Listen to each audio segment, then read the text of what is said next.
Bismillahirrahmanirrahim. Innal hamdalillah nahmaduhu wa nasta'inuhu wa nastaghfiruh wa na'udzu billahi min shururi anfusina wa min sayyiati a'malina may yahdihillahu fala mudilla lahu wa may yudlil fala hadiya lahu. Asyhadu an la ilaha illallah wahdahu la syarika lahu wa asyhadu anna Muhammadan abduhu wa rasuluh. Allahumma shalli ala Muhammad wa ala ali Muhammad kama shallaita ala Ibrahim wa barik ala Muhammad wa ala ali Muhammad kama barakta ala ali Ibrahim innaka Hamidum Majid. Pertama-tama mari kita panjatkan puji syukur kita kehadiran Ilahi yang mana kita rahmat dan karunia kita diberikan beri-beri kenikmatan. Salah satu nikmatnya kita masih bisa bernapas, kita masih bisa minum, kita bisa merasakan nikmatnya makan. Dalam Al-Quran menyatakan bahwa kalau kita terus itu nikmat Allah tidak akan terhitung, dan kalau kita bersyukur kepada Allah dan Allah, janji Allah pasti akan menambah nikmatnya kepada kita semua. Kalau kita kurang merasakan kenikmatan, tinggal berintrospeksi diri sejauh mana rasa syukur kita kepada Allah. Tidak lupa selawat serta salam mari kita curahkan kepada Nabi kita Nabi Muhammad Sallallahu Alaihi Wasallam. Berkat wasilah perjuangannya lah, berkat wasilah tes-tesan keringat dan darahnya, Islam sampai kepada kita. Pada kesempatan ini acara spesial mungkin karena tidak seperti biasanya, dan ada permohonan minta maaf dari Al-Musadaan karena jadwal minggu keempat Musadaan kebetulan ada acara Olimpiade Santri seluruh Indonesia Persis. Kemudian ada juga penerimaan penghargaan dari PP Persis kepada lembaga. Jadi sekali lagi katanya tolong sampaikan minta maafnya karena tidak bisa mengisi pada acara pada kesempatan ini. Pada kesempatan ini kita akan bersama-sama mendengarkan berkaitan dengan judulnya adalah cara menghafal dan mencintai Al-Quran oleh Al-Ustaz Sidki Munjid M.Hum, sarjana humoris kebetulan dia adalah ahlinya bidang ini. Dia juga sudah mencoba menghafalkan Al-Quran dan ini cocok dibawakan oleh Al-Ustaz Sidki. Bagaimana cara menghafal dan mencintai Al-Quran. Yang kita tahu bahwa dengan Al-Quran kita akan di posisi surganya tergantung hafalan Al-Quran kita.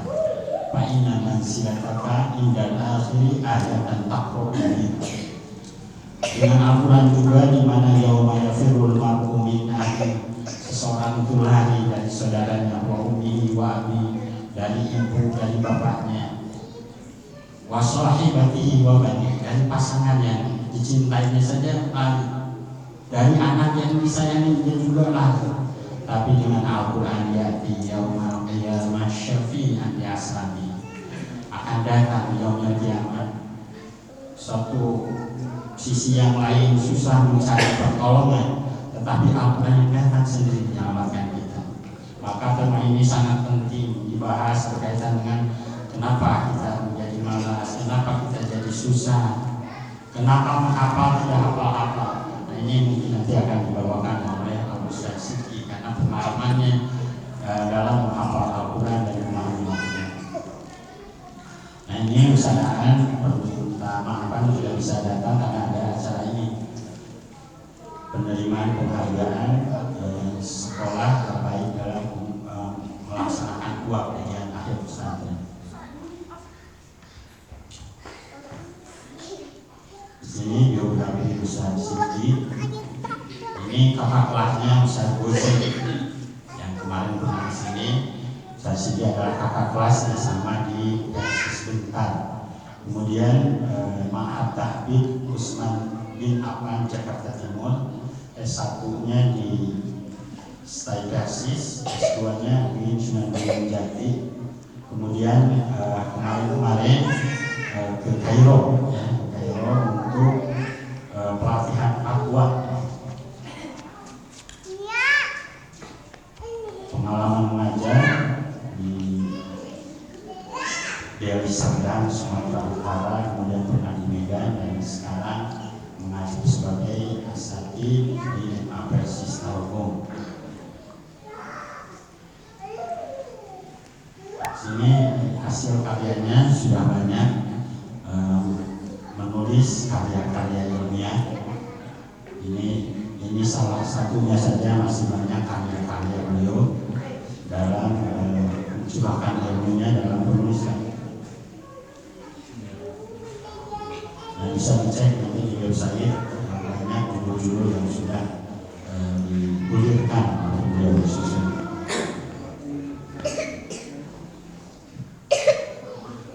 Sebelum materi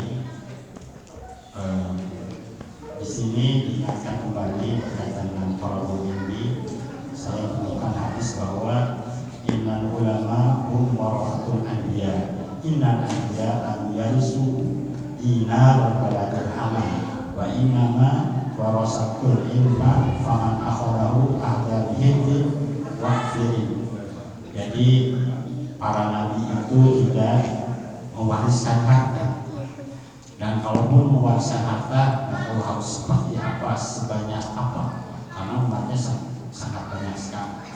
Tapi para nabi adalah warisan ilmu. Mudah-mudahan di acara ini kita menambah ilmu kita, bukti bahwa kita diberikan warisan oleh para nabi. Jadi sekali lagi, ilmu itu adalah warisan para nabi. Kemudian dalam Al-Quran, summa awrasnal kitab alladziina astafaina min ibadina. Allah juga mewariskan Alkitab Al-Quran ini kepada hamba-hamba Tuhan. Mudah-mudahan yang datang pengawasan ini adalah orang-orang yang dimaksud tadi. Summa awrasnal kitab alladziina astafaina. Ini adalah hamba-hamba Allah pilihan yang Allah berikan Alkitab. Kemudian para malaikat juga membentangkan sayap-sayapnya kepada para penuntut ilmu. Itu mungkin untuk biografinya. Mudah-mudahan semuanya bisa disimak, dan kalaupun ada pertanyaan nanti ada sesi pertanyaan. Kepada Al-Ustaz Siti dipersilakan.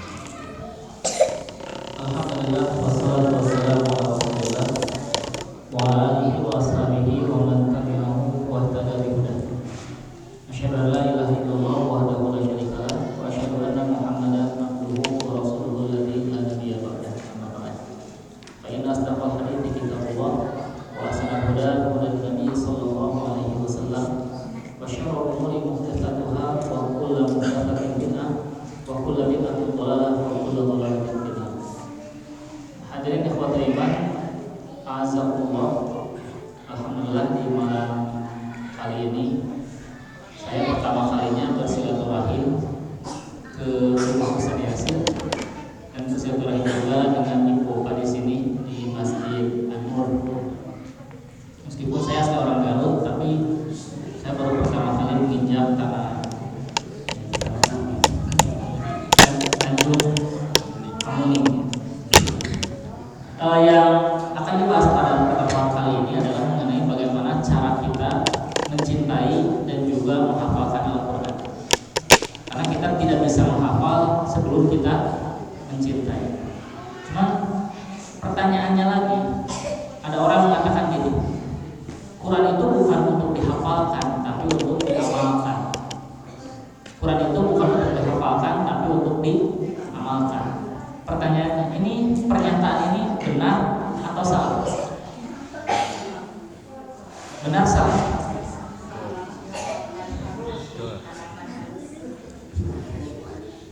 Quran bukan untuk dihafalkan, tapi untuk diamalkan. Benar, salah?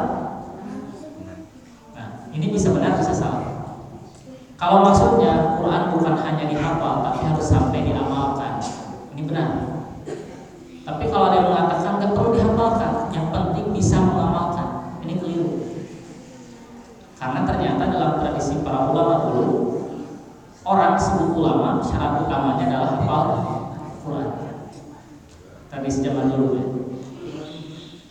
Kalau kita lihat sejarahnya, contoh paling ringan misalkan di tradisi Persatuan Islam atau di tradisi Muhammadiyah di Indonesia, sebut ulama itu dulu pasti hafal Quran. Apalagi kalau kita narik ke para ulama salaf misalkan, Imam Syafi'i itu hafal Quran seperti dia hafal terhadap Al-Fatihah. Bapak-bapak di sini kalau baca Al-Fatihah suka salah atau tidak? Pernah nggak beli Al-Fatihah? Enggak ya. Imam Syafi'i hafal Quran itu seperti hafal Al-Fatihah karena nggak pernah salah ketika membaca Quran. Sufyan bin Uyainah itu hafal Quran usia 4 tahun. Kemudian Ilki Al-Harrasi, dia selain hafal Quran plus hafal 13 lemari kitab. Imam Ahmad bin Hanbal hafal Quran plus 1 juta hadis. Kumaha eta kan gitu. Pertanyaannya, kita sekarang bagaimana? Apakah masih cocok nggak usia segini menghafal Quran? Atau ya udah serahkan saja pada yang masih muda. Kami yang tua-tua nggak perlu hafal Quran. Atau bagaimana? Sedangkan kalau kita lihat hadis-hadisnya, itu disebutkan derajat kita di surga tergantung kedekatan kita dengan Quran. Semakin dekat dengan Quran, maka semakin tinggi derajatnya. Bahkan Asyuti dalam Al-Itqan menyatakan, mengutip hadis bahwa tadi yang dibaca oleh Ustaz Yasir, posisi kita terakhir itu tergantung ayat yang kita baca terakhir. Berarti katanya derajat di surga itu ada 6.236 derajat sesuai dengan jumlah ayat dalam Quran. Berarti semakin banyak ayat Quran yang kita hafalkan dan amalkan, maka semakin tinggi derajat kita di surga. Ini banyak ya mengenai keutamaan. Nah, sebelum menghafal kita harus mencintai. Mencintai itu apa? Disebut cinta, mencinta. Bapak-bapak dulu pas para istrinya dulu mengungkapkan cinta. Cinta itu apa? Suka. Terus? Nyaa. Terus? Nanti. Sayang. Nah, ibu-ibu lah biasa sok lamun mengungkapkan cinta ke bapak, cinta teh naon? Sesuatu naon?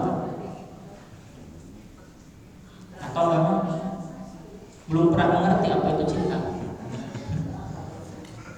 Nah, cinta buta kan gitu ya. Ya, cinta buta. Cuma cinta itu apa kan gitu? Nah, dalam beberapa kitabnya Sayyid Ramadan Al-Buti mengatakan cinta itu merasa tenang ketika dekat, merasa resah ketika jauh. Itu cinta. Atau bisa disebut indikasi bahwa kalau kita mencintai seseorang itu kalau kita merasa tenang ketika dekat dengannya, resah ketika jauh. Nah, bapak-bapak dari istrinya tenang ketika dekat, resah ketika jauh, atau kebalikannya? Resah ketika dekat, tenang ketika jauh kan gitu. Itu kebalikan dari cinta berarti. Cinta itu harus tenang ketika dekat, resah ketika jauh. Ini ukuran cinta. Nah, kalau seandainya seseorang merasa tenang ketika dekat dengan tradisi Quran, tenang ketika baca Quran, tenang ketika mendengar pengambilan Quran, nah, maka itu disebut dengan cinta.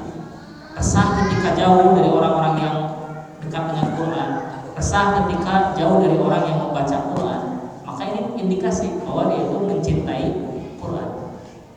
Cuma pertanyaannya, ada nggak rasa seperti itu dalam hati kita? Kalau kita mendengar Quran tenang gitu ya. Kalau kita mendengarkan anak kita baca Quran tenang. Kalau kita lihat anak kita rajin menghafal Quran tenang. Itu berarti ada cinta terhadap Quran.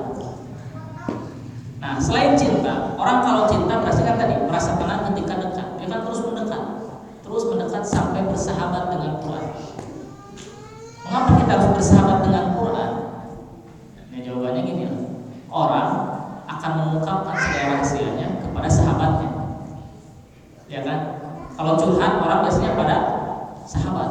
Maka sahabat itu pasti mengetahui segala isi, segala rahasia yang kita miliki. Nah, begitu pun dengan Quran. Quran akan menampakkan segala rahasianya kalau kita itu bersahabat dengannya. Kalau Quran sudah menjadi sahabat kita, maka Quran akan mengungkapkan segala rahasianya kepada kita.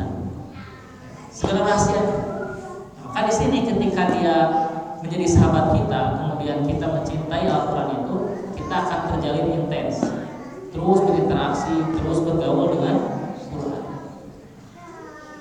Cuma masalahnya gini, ketika kita sudah bergaul dengan Quran, ketika kita sudah mencintai Quran, tapi mengapa masih banyak orang yang susah menghafalkan Quran? Apakah karena faktor usia? Bukan. Mungkin tidak di usia 40 tahun lebih menghafal Quran. Mungkin tidak. Nabi pertama kali dapat Quran usia berapa? 40. Bahkan pengalaman saya di Ma'had Utsman bin Affan dulu punya teman usianya 67 tahun. Teman usianya 67 tahun. Dia masuk ke asrama bersama bocil-bocil lagi seumuran saya. Dia masuk ke sana untuk menghafal Quran dan selesai tepat waktu di 2 tahun saja. 2 tahun dia sudah selesai. Padahal dia tidak punya bekal juz amma acan lagi. Juz amma kita hafal. Hanya surat-surat pendek yang dihafal. Tapi ketika masuk ke Ma'had itu 2 tahun selesai. Berarti usia bukan halangan. Bahkan dalam sejarah ada namanya ulama Hasan bin Ziyad. Hasan bin Ziyad ini mulai belajar agama itu di usia 40 sampai usia 80. Dari usia 80 dia jadi hakim sampai usia 120. Kemudian wafat. Berarti usia bukan halangan untuk menjadi orang yang hafal Quran. Meskipun ya harus dipahami bahwa ada yang disebut dengan jibilah, ada fitrah dari manusia. Kan karakter manusia teh gampang hafal, terus gampang poho kan gitu ya. Aya gampang hafal, awe teu poho-poho. Aya anu hese ngapalkeun tapi awe gitu kan. Aya nu terakhir hese ngapalkeun gancang poho kan gitu. Aya itu kalau kata Syekh Utsaimin majbulah itu memang sudah karakteristik manusia beda-beda. Cuma tentunya Allah tidak menilai kita dari hasil, tapi usahanya. Sehingga kalau kita lihat dalam Al-Quran, orang yang mau niat hijrah kemudian baru selangkah kemudian mati, maka tercatat sempurna dia sudah hijrah. Berarti kata para ulama, kalau ada orang yang niat dari sekarang untuk menjadi seorang hafid Quran, kemudian baru hafal 1 ayat dan wafat, maka tercatat dia sebagai orang yang hafal Quran di hadapan Allah. Kan yang penting pahalanya, bukan gelarnya kan gitu ya. Kalau gelarnya itu kan sudah jadi masalah ya. Tapi yang paling penting itu apa? Pahalanya. Bahwa ketika kita sudah niat ya, berazamkan diri untuk menghafal Quran, meskipun kita baru hafal setengah ayat sekalipun, kemudian wafat, maka kita tercatat di hadapan Allah sebagai orang yang hafal Quran. Maka di sini akan saya terangkan mengenai bagaimana cara kita mudah menghafal Quran, meskipun faktor usia menjadi halangan. Ya, banyak orang mengatakan itu. Saya mengutip dari pendapat Syekh Abdul Fattah Al-Khalidi dalam kitab Mafatih Ta'amul Al-Quran, kunci atau kiat sukses ketika kita berinteraksi dengan Quran. Di sini disebutkan yang membedakan kita dengan para sahabat itu bukan Qurannya, tapi adabnya. Adab bagaimana ketika kita membaca Al-Quran. Para sahabat baca Quran, tapi dia pakai adab. Kita baca Quran, cuma masalahnya pakai adab atau tidak. Pakai adab atau tidak. Padahal adab ini yang paling menentukan sukses dan tidaknya seseorang ketika mempelajari apapun. Mempelajari apapun, sukses itu kalau ada adabnya. Apa saja adab yang harus kita perhatikan ketika kita membaca atau mempelajari Al-Quran? Pertama, kata Syekh Abdul Fattah Al-Khalidi, ikhtiyarul waqtil munasibi li tilawatil Quran. Cari waktu yang tepat untuk menghafal Al-Quran. Cari waktu yang tepat. Biasanya kita membaca Quran jam berapa? Kalau hitungan jam, paling enak baca Qurannya berapa? Maghrib sampai Isya, terus subuh. Sebelum ada zuhur dan awal juga ada. Waktu apa yang paling tepat untuk menghafal? Ternyata ada sebuah tradisi di Mauritania.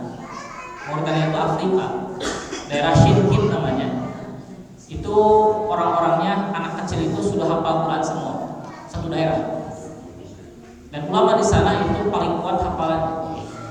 Ketika ditelusuri, ada yang mengkaji bagaimana orang-orang di sini bisa seperti itu, mengapa hafalannya kuat. Ternyata mereka itu terbiasa belajar dari jam 3 subuh. Disebut dengan madrasah itu sekolah jam 3 subuh di Shinkin. Mereka menghafal dari jam 3 subuh sampai azan subuh. Menghafal dari jam 3 subuh sampai azan subuh. Ini waktu yang paling tepat, kata orang-orang Shinkin. Makanya kata mereka, orang yang menghafal di waktu-waktu sebelum subuh, maka mereka tidak akan pernah melupakan apa yang mereka hafalkan. Menurut tradisi mereka, silakan dicoba ya. Memang di bahan-bahan tahfidz biasanya menghafal Quran itu di waktu itu. Adapun waktu lainnya digunakan untuk murojaah, bukan untuk menghafal. Jadi menghafal itu harus di waktu itu, waktu sahur. Itu waktu yang paling baik.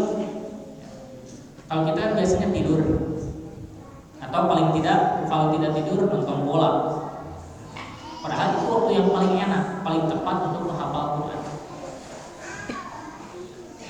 Makanya para ulama menjelaskan, Imam Syafi'i contohnya, dia mengatakan aku membagi malam menjadi 3. Malam pertama itu untuk tidur, ya, 1/3 pertama untuk tidur, 1/3 kedua untuk sholat, 1/3 terakhir untuk menghafal.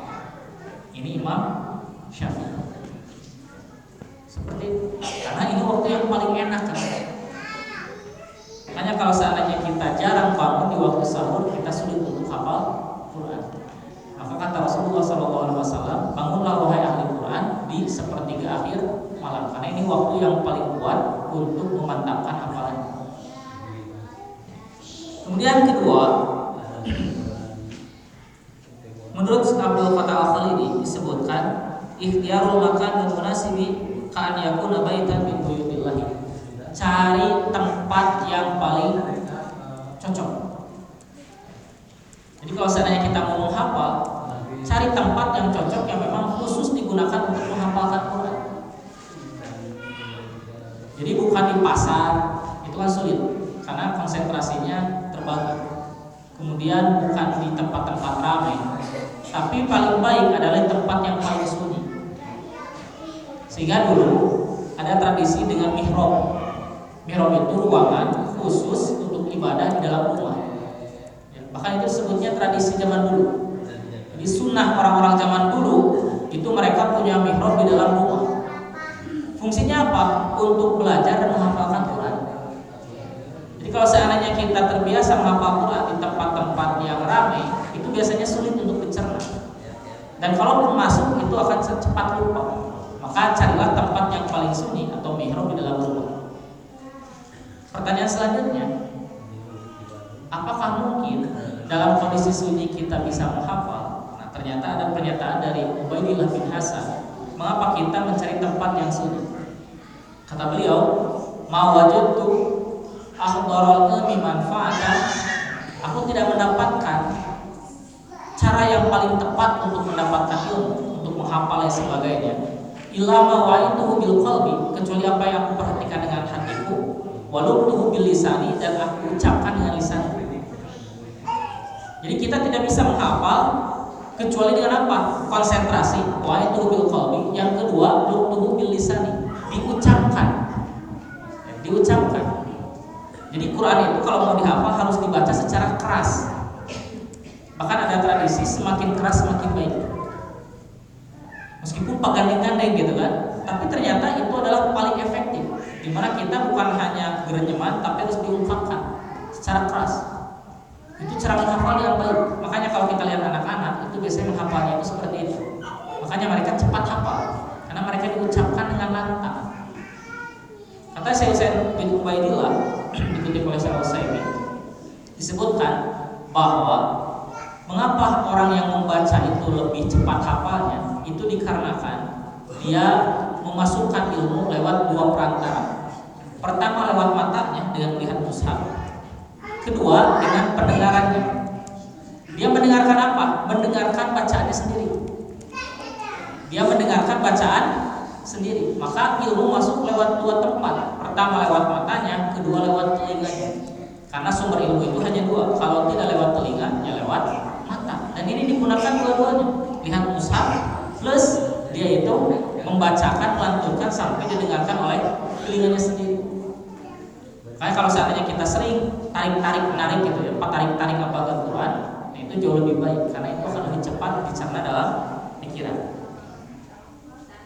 Kemudian yang selanjutnya at-taharatul kharijiyah, kita menghafal dalam kondisi bersih.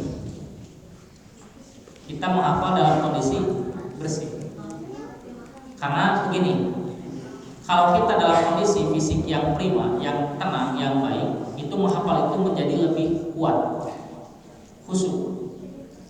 Seperti sholat, kalau kita selesai mandi, segar sholat, kan enak sholatnya kan gitu ya, enak sholat.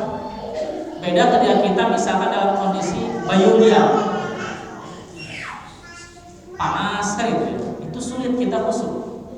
Begitupun ketika kita mencoba menghafal Quran, maka harus dalam kondisi benar-benar bersih, dalam kondisi benar-benar suci.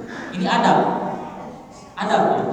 Ya seperti kita kalau mau bertemu dengan seseorang yang spesial, kita mandi dulu tidak? Dulu lah pas apel bapak, kalau malam apel, itu mandi dulu atau tidak?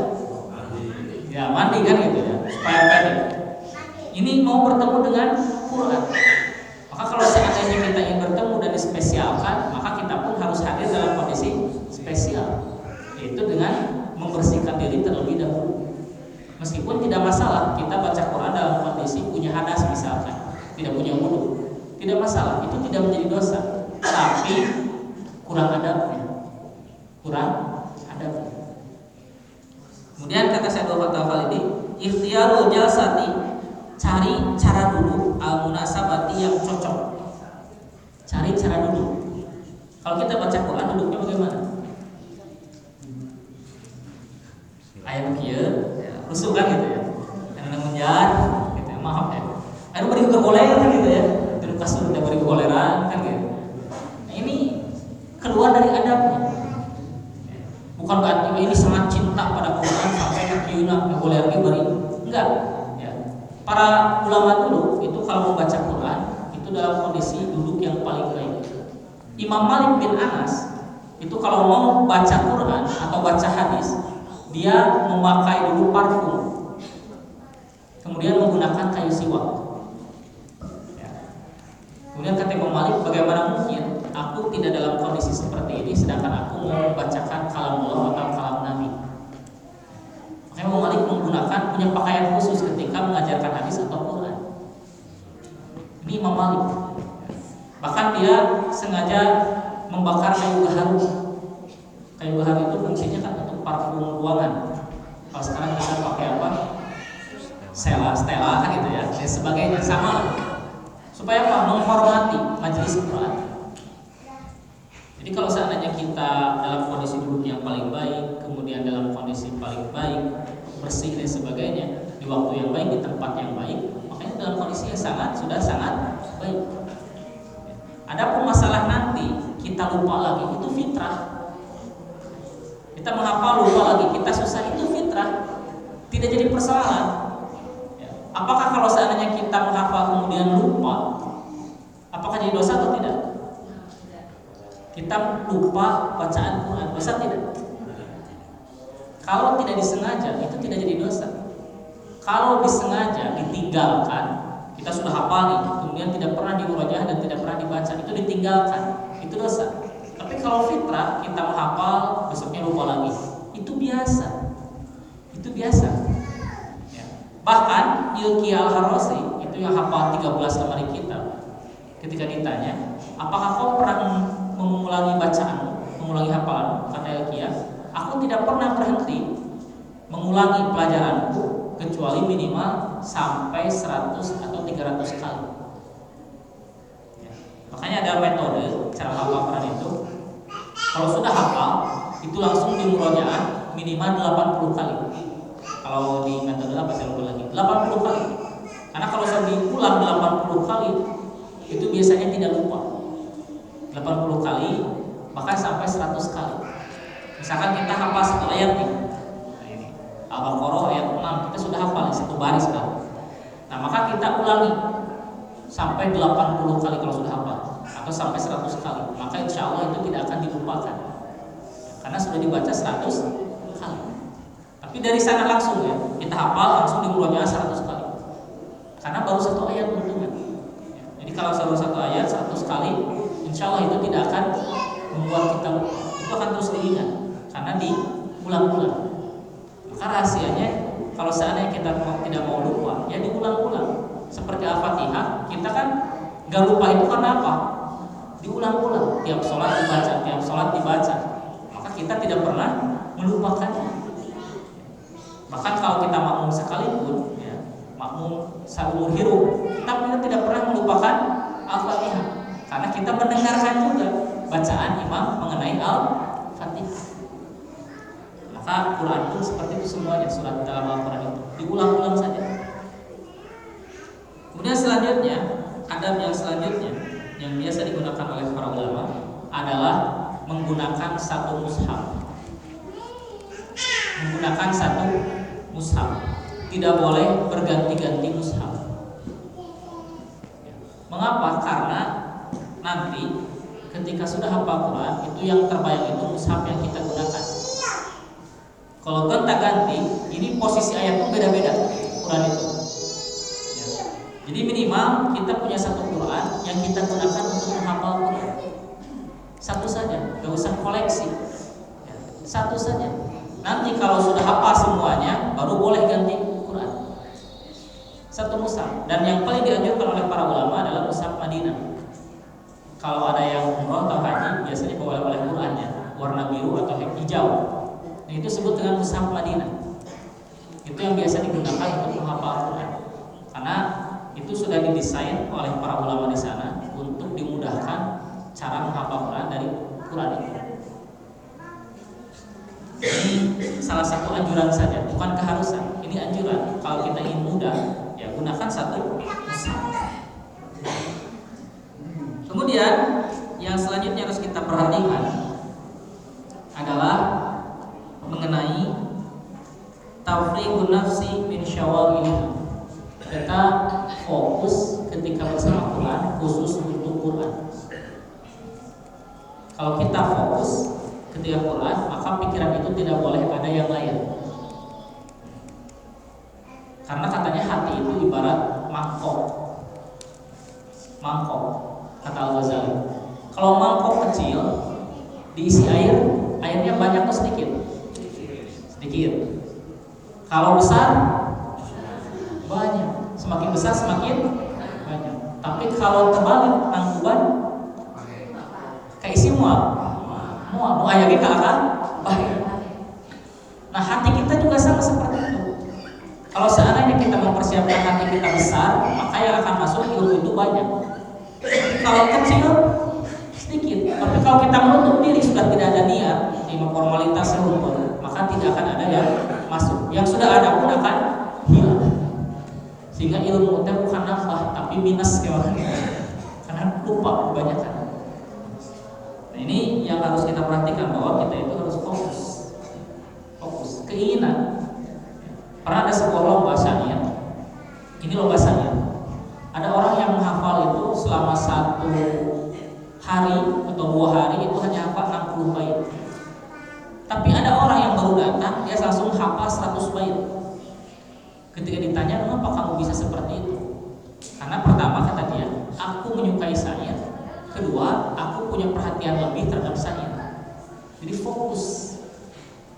Jadi ketika lihat syair itu suka. Maka ketika kalau suka pasti hafal. Seperti lagu lah. Kalau ada lagu yang enak, kita baru sekali dengar langsung kebayang. 2 kali, 3 kali langsung hafal. Ya Quran juga sama. Kalau seandainya kita punya ketertarikan, itu akan nempel. Kalau misalkan ada alasan saya sudah tua, 60 tahun, sulit. Ada lagu apa tuh? Lagu-lagu apa tuh? Untuk hebat. batin. Ya kan?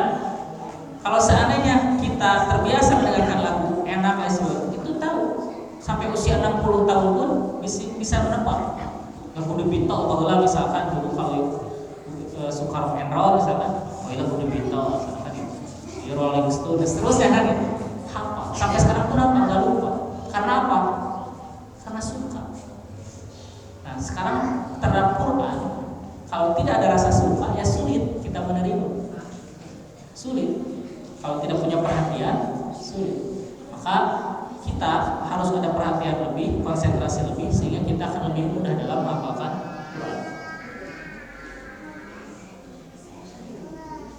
Kemudian selanjutnya disebutkan di sini salah satu yang paling penting dalam menghafal Quran itu adalah makanan dan minuman, asupan. Jadi para ulama memperhatikan sampai ke sana. Makanan apa yang harus kita konsumsi, minuman apa yang harus kita konsumsi, supaya hafalan kita kuat, ditunjang. Kalau kita sekarang makanan favorit apa? Sebelah, ya, bakso. Orang peracian ya, aci asin ini, tahu kan itu ya. Apakah itu bisa menunjang atau tidak secara penelitiannya gitu kan? Nah, kata para ulama, ini seperti Ibnu Jauzi, beliau punya kebiasaan makan ayam muda. Namanya kalau kita itikuri gitu ya. Ayam muda, mengapa ayam muda? Kata Ibnu Jauzi, karena ayam muda ini memiliki khasiat untuk menjaga kualitas hafalan kita. Ayam muda. Ya. Tapi ini kalau kita harganya ya bisa jadi relatif, bisa mahal, bisa murah. Cuman ini makanan paling baik. Kalau kita cari ayam muda. Ya, kalau kita ke restoran biasanya dihidangkan satu utuh. Kalau ayam muda itu nggak dipotong-potong. Itu ayam muda. Itu kata Ibnu Jauzi paling baik. Makanya Ibnu Jauzi tidak pernah mencampur ayam muda itu dengan apapun, hanya ayam muda saja makannya.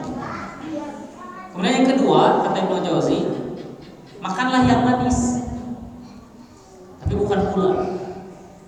Karena kata Ibnu Jauzi, yang manis itu meningkatkan konsentrasi. Maka Ibnu Jauzi biasa menumbuk buah di jus dalam daerah makan itu ya, untuk diminum supaya yang tabih, supaya itu konsentrasinya lebih. Jadi minum jus marahan itu diulang ya. Kemudian ada lagi yang menganjurkan dengan nabis. Nabis itu kurma direndam, nah nanti airnya diminum. Ya, infus water, tapi dengan kurma. Itu katanya juga meningkatkan daya ingat. Ada nggak yang murah? Ternyata kalau kita lihat sejarah Andalusia, para ulama itu untuk meningkatkan konsentrasi dan menguatkan hafalan itu adalah dengan minum kopi. Karena kopi itu ditemukan oleh orang-orang Andalusia, orang Islam penemunya. Maka ada istilah Arabica, Arab. Karena memang salah satu penemunya kopi itu adalah orang Arab yang dulu menguasai Andalusia, Spanyol sekarang. Jadi mereka itu terbiasa di malam hari itu minum kopi. Cuman saya nggak tahu apakah mereka punya penyakit mah atau tidak kan itu. Mereka itu minum kopi karena kopi itu katanya bisa meningkatkan daya ingat. Maka kemarin pas saya di Darul Ifta Al-Misriyah itu pelatihan pengajarnya itu senior itu semuanya sambil minum kopi. Karena apa kata mereka, kalau tidak minum kopi konsentrasi itu kurang. Maka mereka minum kopi. Nah mungkin di sini banyak ya yang terbiasa minum kopi, banyak. Ya ada air. Minum kopi paling apa kan? Minum kopi beri ngobrol. Dari minum kopi aja ngobrol ya, yang kita hafal hanya obrolannya kan gitu. Ya sambil menghafal. Jadi dulu punya tradisi seperti itu. Jadi perhatikan makanan dan minuman yang harus kita konsumsi. Maka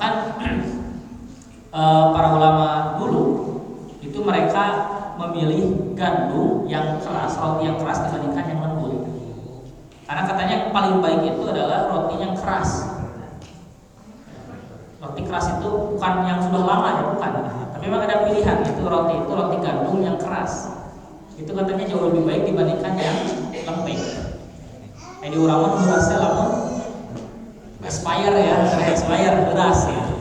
Tapi ini memang asli keras gitu, sehingga kata mereka minum, mereka makan roti gandum yang keras, kemudian di banjur cair, akhirnya lembek, diminum, sehingga mereka butuh makan itu hanya 2-3 detik saja. Energen bisa, cuma kan panas kan, ini enggak, banjur masuk langsung selesai, sehingga kata mereka kami tidak membutuhkan waktu yang banyak untuk makan, sehingga kita fokus tetap belajar. Di urang kumaha? Nah, ngalas kan gitu, lamun kalimat ngalas deui wae kan gitu terus kan. Sampai kita butuh waktu makan sampai 1 jam. Ini bedanya. Maka karena semakin banyak makan katanya hafalan itu semakin buruk. Ya, semakin banyak makan yang kita konsumsi, maka hafalan itu semakin buruk. Kata Asy-Syafi'i, lemahnya akal laki-laki itu karena 2 hal. Pertama, karena makan yang terlalu banyak. Yang kedua, karena melihat aurat wanita. Ya. Karena melihat aurat wanita. Bahkan Asy-Syafi'i pernah kehilangan separuh ilmunya hanya karena melihat betis wanita. Asy-Syafi'i hilang separuh ilmunya melihat betis wanita. Namun kurang ayeuna ya, kajalan betis di mana kan gitu ya. Tapi kapahili betis wanita betis kuda kan gitu, tinggal sudah betis gitu. Ya hilanglah semuanya kan gitu ya. Hilang semuanya. Makanya tantangan di kita itu sangat berat karena apa? Aurat itu di mana-mana. Kalau kita keluar ya ke jalan raya, ke kota ya, ke Jakarta dan sebagainya, aurat itu di mana-mana. Bisa jadi kita mengosongkan perut biasa, lapar mah biasa kita kan gitu. Tidak banyak makan biasa. Tapi kalau menghindar dari aurat wanita itu lebih sulit. Makanya dulu itu ditopang juga didukung oleh para wanita yang menutup aurat. Jadi jangan sampai kita melihat hal itu. Ini kata Abdul Fattah Al-Khalidi, yang paling banyak menghalangi seseorang dari menghafal Al-Quran itu, sulit paling buruk itu karena maksiat. Ya sama seperti tadi melihat aurat wanita. Asy-Syafi'i pernah menuturkan dalam syairnya, syakautu ila waqi'in su'ahifdi. Aku mengajukan, mempertanyakan pada guru al-waqi mengenai guru hafalan.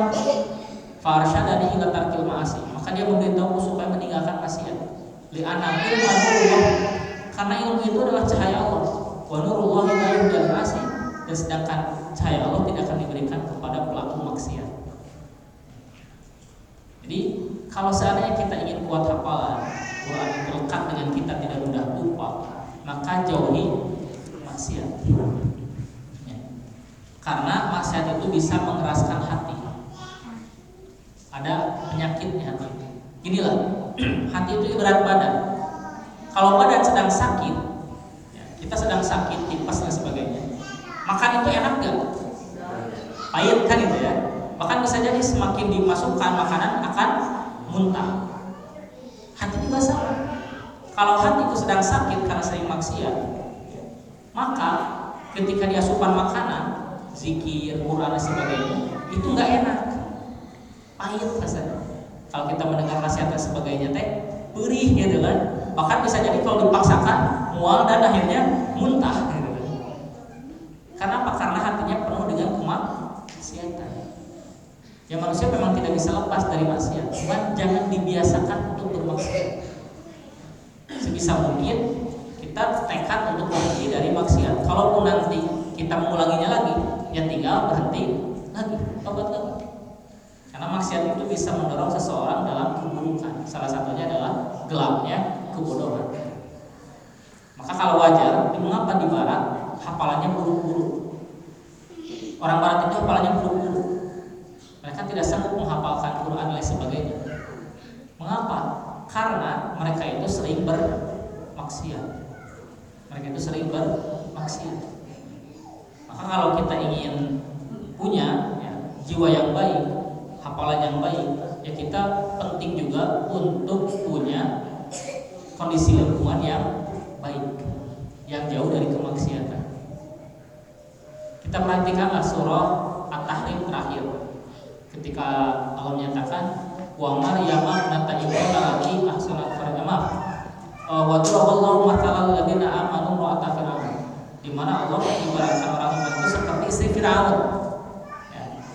Dia berdoa ketika menjelang wafatnya itu, Rabbi ibnili indaka baitan fil jannah, bangunkan untukku di sisimu rumah di surga. Dia mengatakan bangunkan untukku di sisimu dulu, baru rumahnya di surga.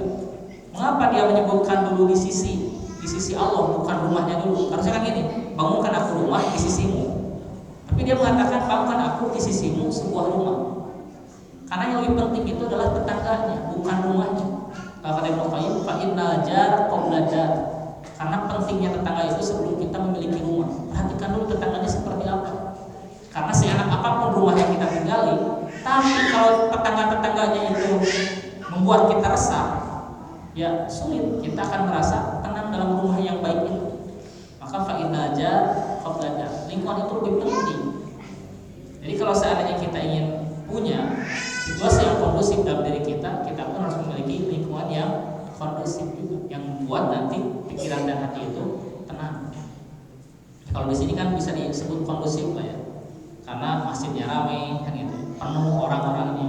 Ini lebih baik. Tapi kalau seandainya kita menemukan sebuah daerah yang masjidnya tiap waktu sholat yang ada komat imam ngomong etak nih, berarti itu adalah lingkungan yang kurang baik untuk diri kita. Ya, karena barometer lingkungan itu dari masjid. Kemudian adab selanjutnya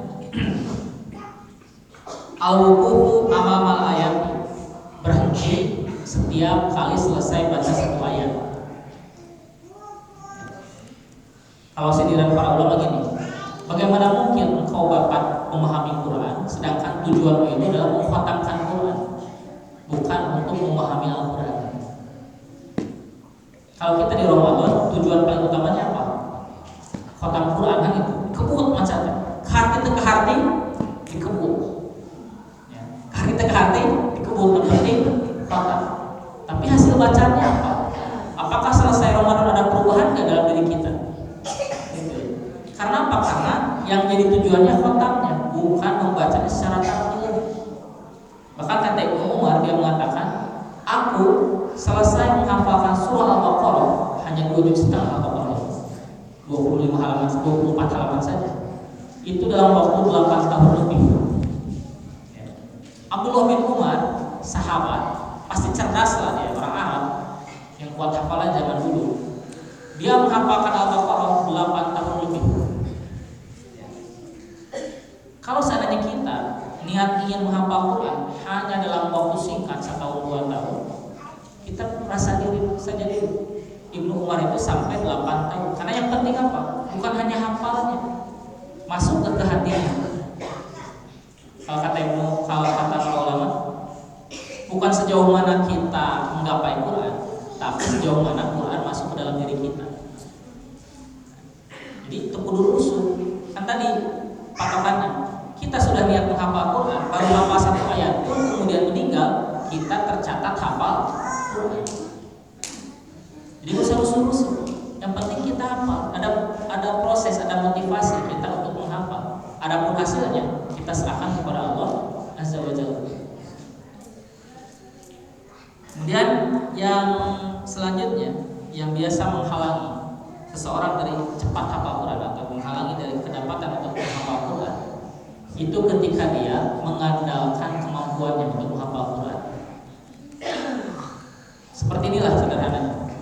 Kalau saya menghafal Quran 1 hari 1 halaman, berarti saya bisa menghatamkan Quran kurang dari 2 tahun.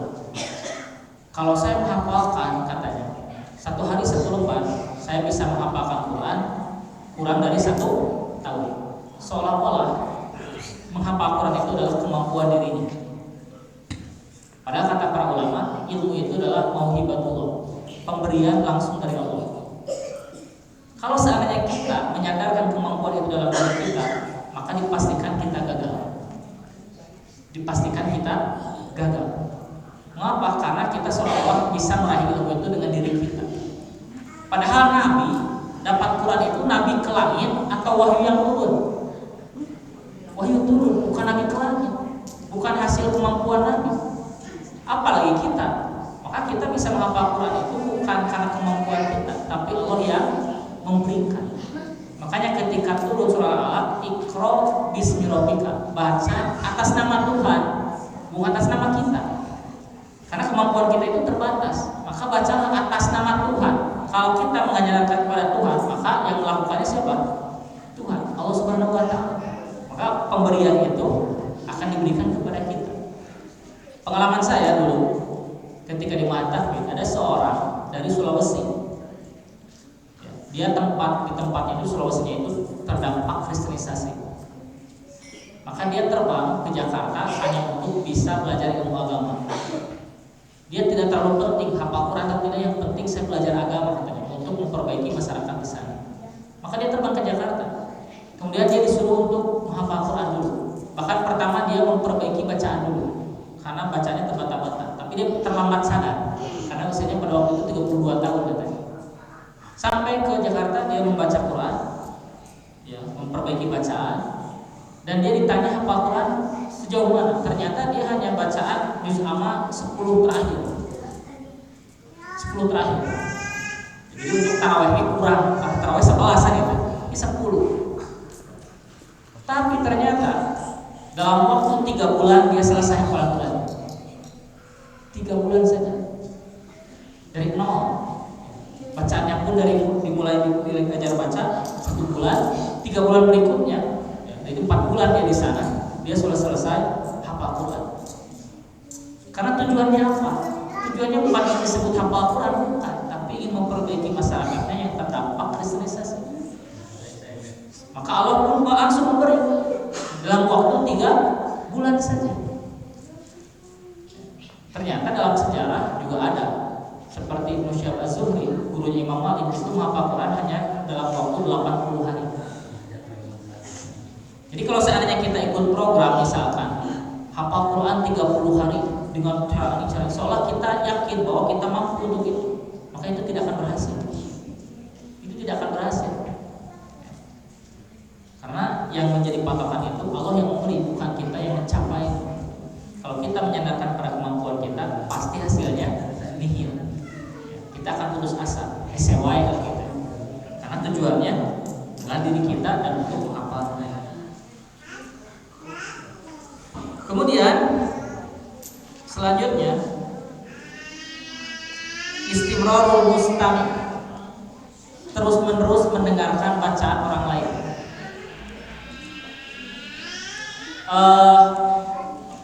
Kalau kita sering mendengarkan bacaan Al-Quran, kita akan lebih cepat hafal. Ini terutama bagi yang sedang hamil, ya, paling baik. Jadi kalau seandainya perempuan sedang hamil, kemudian dia sering mendengarkan murotal, bahkan sambil membaca, bahkan sambil menghafal, itu katanya anaknya yang dikandungnya itu hampir pasti dihafal Quran. Jadi kalau selama 9 bulan diputar terusan gitu ya, diputar Quran terus murotal, itu dia hampir dipastikan anak itu menghafalnya. Cuma nanti bisa diungkapkannya di waktu-waktu tertentu, di usia 5 tahun lah, 6 tahun lah.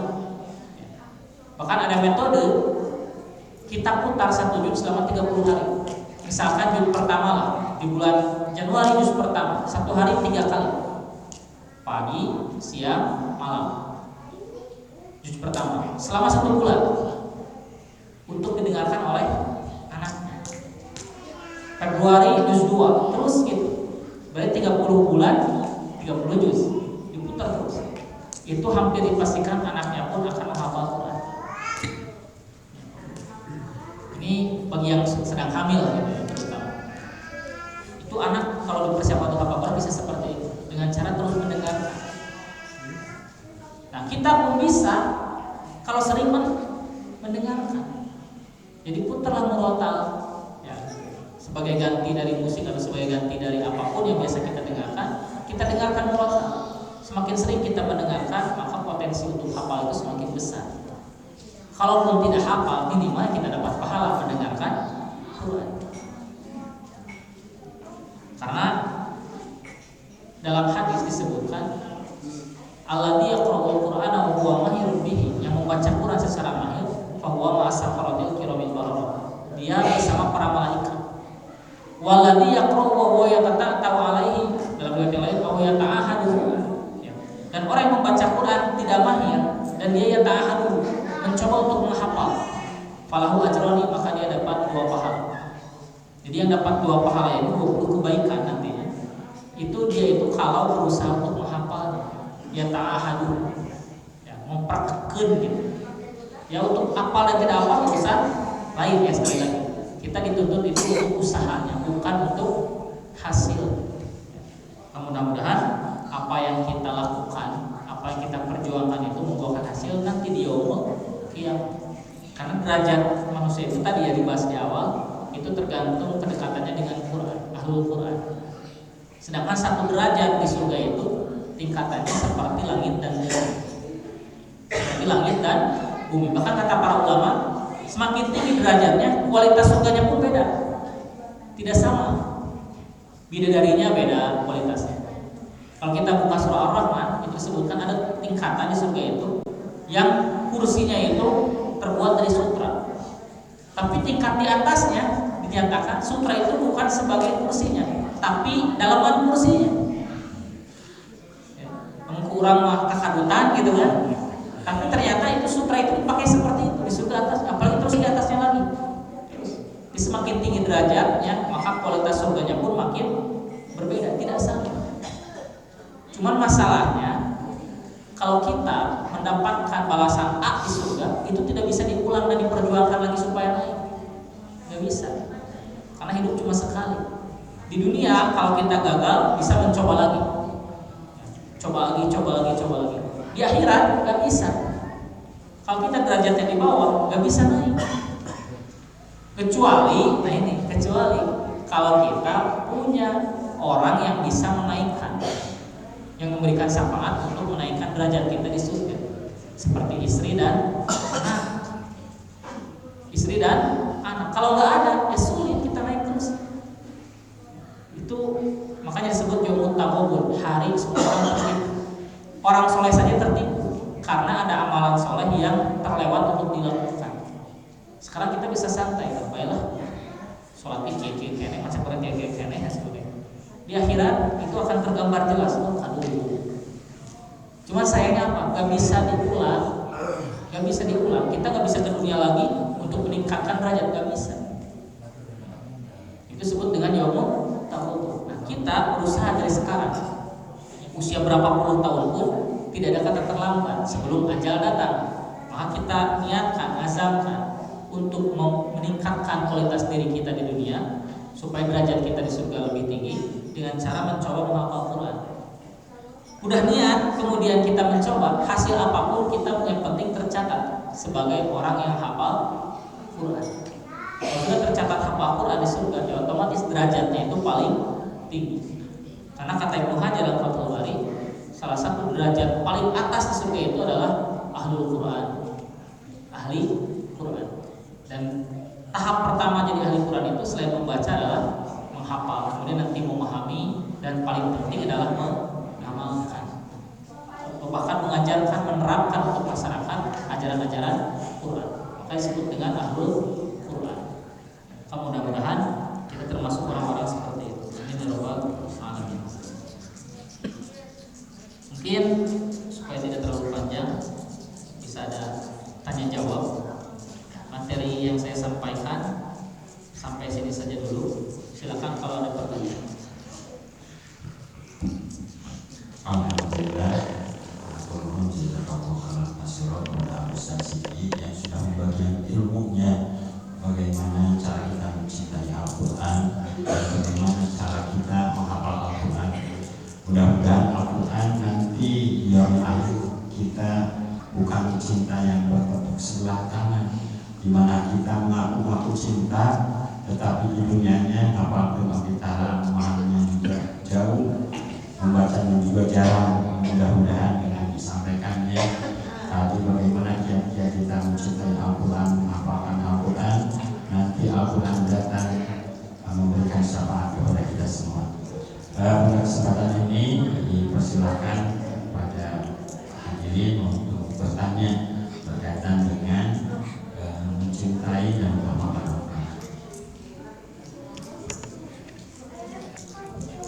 Silakan kepada Ibu Yanti.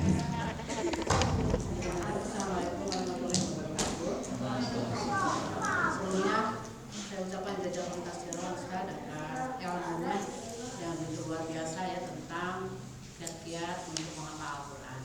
Nah, ini saya tanyakan baguslah yang sudah jelaskan tentang bahwa seseorang bisa akan mendapat syafaat ya karena Allah, baik dari anaknya atau dari pasangannya. Ya. Sementara dalam surat An-Najm kan seseorang akan mendapatkan apa yang dia usahakannya. Nah, bagaimana korelasi hubungan An-Najm sama yang baru saya sampaikan? Ya, dalam ananya disebutkan bahwa laisa lil insani illa ma sa'a. Orang itu hanya akan mendapatkan hasil usahanya. Lalu bagaimana korelasinya dengan tadi bahwa orang bisa naik derajatnya berkat istri atau anak? Istri dan anak itu termasuk usaha kita.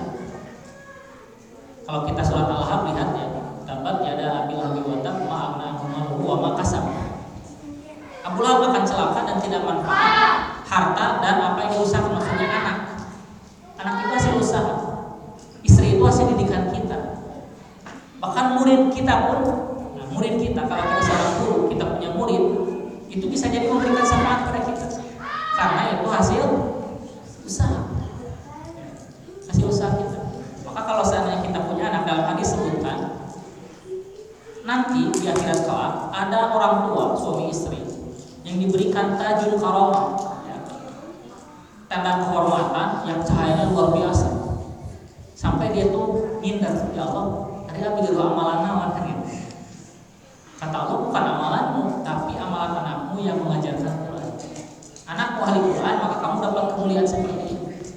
Kalau orang tuanya yang tidak melakukan apa-apa saya dapat kemuliaan, apalagi anaknya yang melakukannya, pasti lebih dari itu kemuliaan. Maka kalau ada orang tua punya anak seperti itu sudah luar biasa, sudah prestasi. Bukan berarti yang perlu bayar anak menghafal Quran, bukan. Cuman minimal kita punya saham ketika di akhirat, kita akan ada yang menaikkan derajat kita di surga.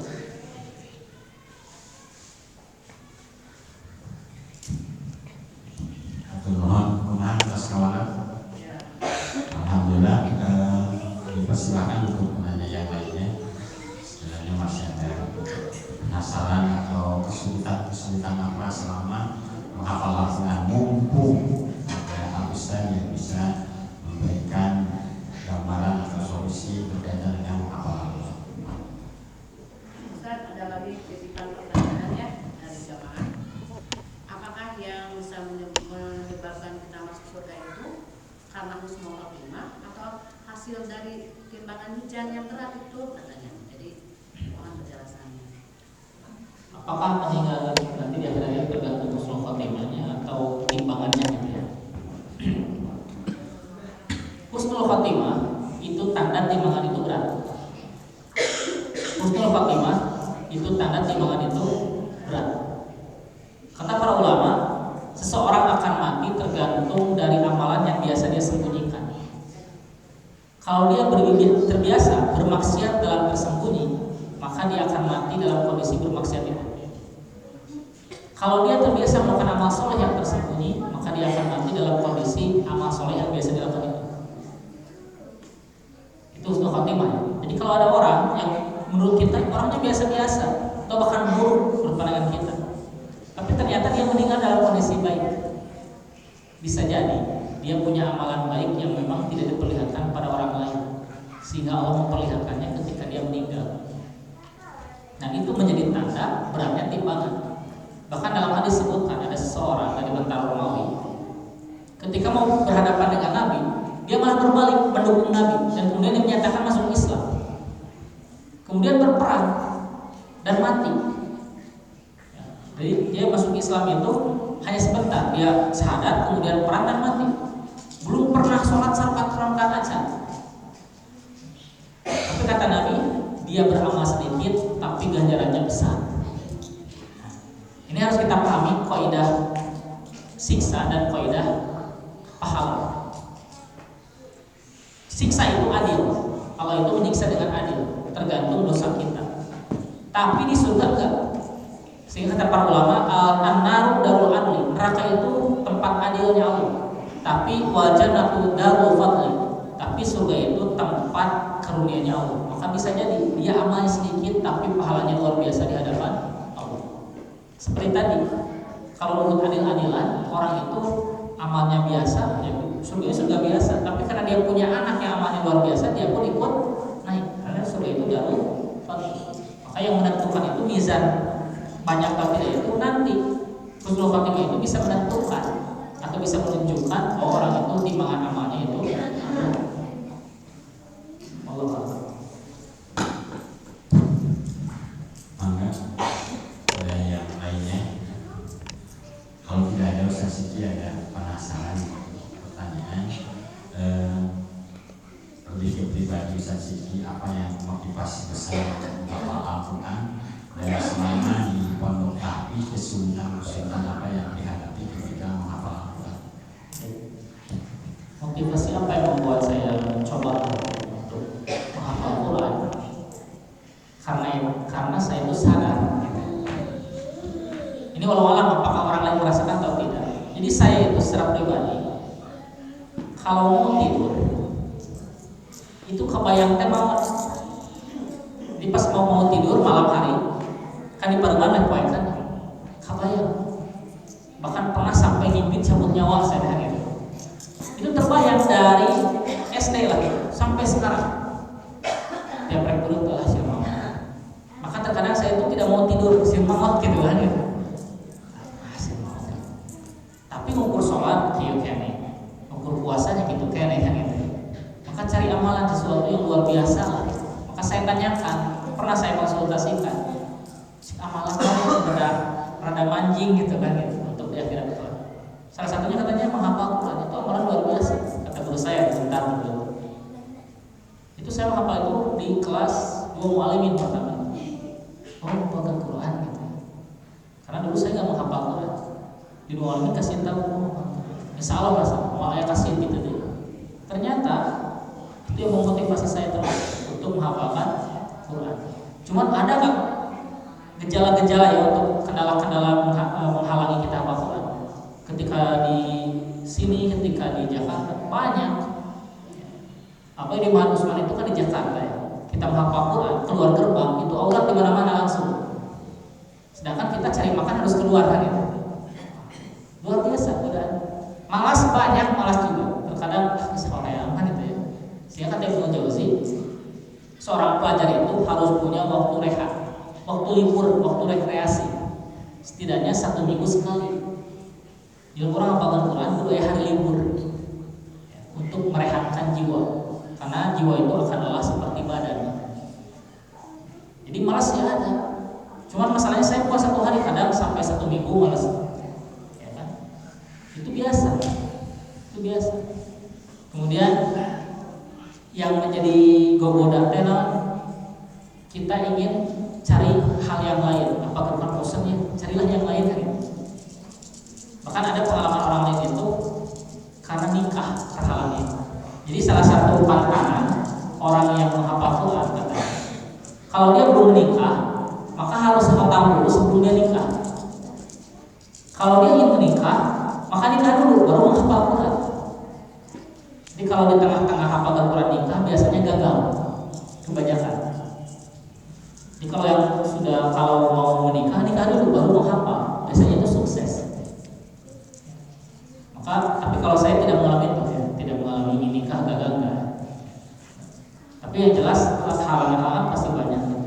Ya sifat hal yang itu paling besar karena memang ya saya bukan orang luar biasa gitu kan, manusia biasa saja. Maka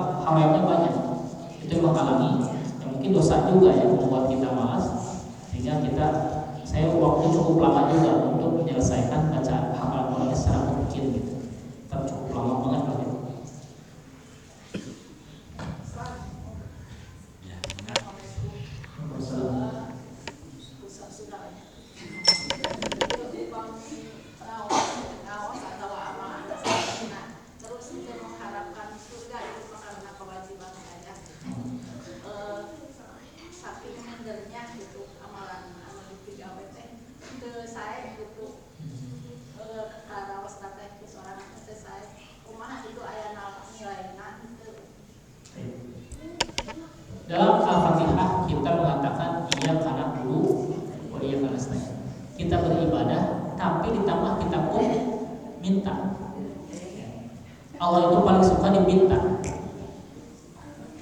Jadi kalau kita beribadah tapi tidak mengharap surga, apakah ada nilainya? Tidak ada, karena niatnya ibadah.